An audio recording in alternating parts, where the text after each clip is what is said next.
Knock knock. Who's there? Your nightmare. আপনি এখন আছেন ভয়েস অফ ড্যানিশ ইউটিউব চ্যানেলে। সাথে আমি আছি ড্যানিশ মুর্মু। এখানে ভূতের গল্প নয়, ভূতের সত্যি কাহিনীগুলো তুলে ধরা হয়। তাহলে চলুন একসাথে অন্য এক জগতে যাওয়া যাক।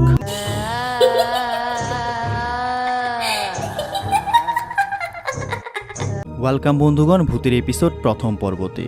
আজকে যে ঘটনাটি আপনাদের সাথে শেয়ার করব সেটি সম্পূর্ণ একটি সত্য ঘটনা। ঘটনাটি আমাদের গ্রামের। আমি রফিকুল ইসলাম। আমার বাড়ি দিনাজপুরে। সঙ্গত কারণে আমি গ্রামের নাম বলবো না। আমার গ্রামে একটি পালং গাছ আছে, দেখতে বট গাছের মতোই, কিন্তু জোর থাকে না। সেই পালং গাছের নিচে এক বৃদ্ধ লোককে শনের হুক্কা খেতে দেখা যেত। গ্রামের অনেক মানুষই দেখেছে তাকে, কিন্তু সবাই জানে জায়গাটা হন্টেড। ওখানে রাতের বেলা তো দূরের কথা, দিনের বেলা সেখানে যেতে মানুষ ভয় পায়। লোককথায় শোনা যায় ওই পালং গাছের সাথে এক লোকের জমি ছিল। বিকেল বা সন্ধ্যার দিকে ওই জায়গায় সে প্রায় যেত।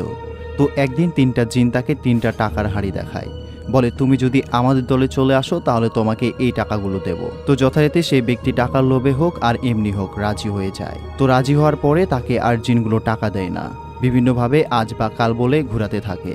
প্রায় 1 মাস লোকটাকে এইভাবে ঘোরায়। তো লোকটা অবশেষে বিরক্ত হয়ে গ্রামের একজনের কাছে শেয়ার করেছে কিভাবে আমি সেই টাকাগুলো আনবো। এবং একটা জিনিস বলে রাখি, লোকটা যখন জোর করে টাকার হাড়ি আনতে যেত তখন হাড়িগুলো মাটির নিচে তলিয়ে যেত। সে কোনো অবস্থাতেই টাকাগুলো আনতে পারতো না। গ্রামের লোকটা অ্যাডভাইস দিল যে তুমি একটা কাজ করো, তুমি 3টা গরুর হাড় নিয়ে যাবে। যদি তোমাকে টাকা দিতে না চায় তাহলে তুমি হাড়ি 3টির উপরে গরুর হাড়টি রেখে দিবে। তো সেদিন সে টাকার হাড়ি আনতে গেল।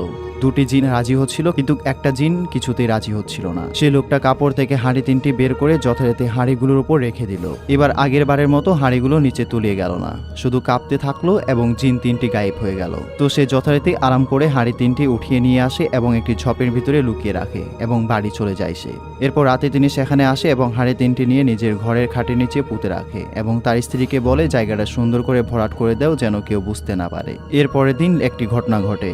সেই লোকটা কোনো কারণে পাগল হয়ে যায়। তখন গ্রামবাসী তাকে সুস্থ করার জন্য একজন হুজুর নিয়ে আসে। তো সেই হুজুরের 2টি স্ত্রী ছিল, একটি ছিল মানুষ আর একটি ছিল জিনদের মেয়ে। যথারীতি সেই হুজুর চলে আসে এবং একটি বালতি নেয়। সেই বালতিতে কিছু পানি নেয় এবং গ্রাম থেকে একজন লোক নেয়। সে লোকের ভালো করে চোখ বেঁধে বলে সেই পানিতে তাকাও। লোকটির চোখ বাঁধা অবস্থায় পানিতে তাকায় আর তিনি সব দেখতে থাকে এবং সব বলে দেয় যে কি ঘটেছিল। তারপর সেই হুজুর বলে আপনারা কি কেউ টাকা এনেছেন জিনের কাছ থেকে? তখন তার স্ত্রী বলে যে আমরা টাকা আনিনি, অর্থাৎ সে অস্বীকার করে। তখন গ্রামবাসী মনে করে হয়তো হুজুরটা মিথ্যে বলছে। তো যাই হোক, তখন সেই হুজুর বলে আপনারা যদি আমাকে বিশ্বাস না করেন তাহলে আপনারা 10 জন আসেন। আপনারা যদি এই বালতিটাকে উঁচু করতে পারেন তাহলে বুঝবেন আমি মিথ্যা বলছি। তো যথারীতি 10 জন আসে, বালতির ভেতরে বাঁশ ঢুকিয়ে 10 জনে উঠানোর চেষ্টা করে কিন্তু উঠাতে পারে না। তখন হুজুর বলে আমি সেই জিনগুলো ধরতে চেষ্টা করতেছি, হয়তো আমি জিনদের ধরতে পারবো না। তখন দেখা গেল ঘরের ভিতরে অনেক কিছু ছিল, যেমন ধান, আরও কিছু জিনিসপত্র উড়ে বাইরে পড়তেছে একটি নির্দিষ্ট জায়গার ভিতরে। অবশেষে ঘরটা শান্ত হয়ে গেল। তখন হুজুর বলল আমি ঘরটা শান্ত করে দিয়েছি, কিন্তু টাকা ফেরত না দেওয়া পর্যন্ত ওরা ছাড়বে না। যদি টাকা নিয়ে থাকেন ফেরত দেন।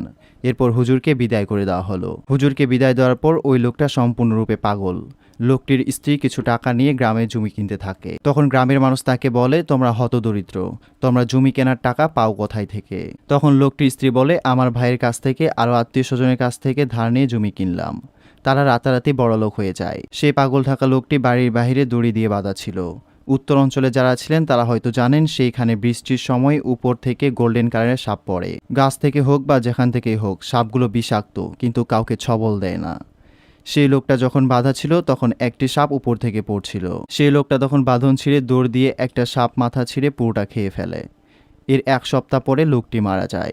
অনেকের ধারণা যে লোকটিকে সেই গাছতলাতে হুক্কা খেতে দেখা যায় সে আর কেউ নয়, সে ওই পাগল লোকটি।